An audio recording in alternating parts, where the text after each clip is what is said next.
Kwa jina naitwa Hamisi, ni mkazi wa hichi kijiji na ni mdau wa karafuu.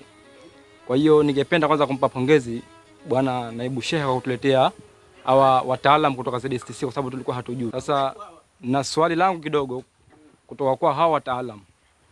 Mimi na shamba langu ambalo kwa huwa navuna kile kifika miongo wa kuvuna karafuu. Lakini sijawahi hata siku moja kwenda kuuza ZSTC. Huwa nakuwa nauzia tu wale watu ambao wanapita njiani wakiulizia kuhusu karafuu nauzia, lakini nilikuwa nataka nijue hii ZSTC inapatikana wapi? Asante kwa swali lako. Ofisi za ZSTC huwa tunapatikana Saateni pale. Ila kwa ufahamu zaidi unaweza ukaenda kwa shehe akakuelekeza na ukafika.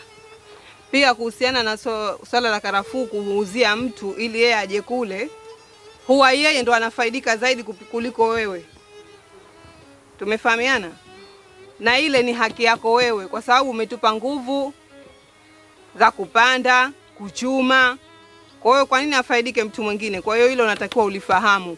Unapopata karafuu zako hata kama ziwe robo, unatakiwa uje mwenyewe kule kuziuza ili upate kufaidika wewe mwenyewe. Usimfaidishe mtu ambaye anafanya mambo yake, anakuja tu hapa anakupa hela kidogo alafu akifika kule anapata hela nyingi. Kwa hiyo tunachotakiwa hicho tujifunze nacho kwa wakulima wengine pia. Tumeelewana? Tumeelewa, tumefahamu. Sawa, asanteni. Karafuu ni uhai kwa maendeleo ya Zanzibar.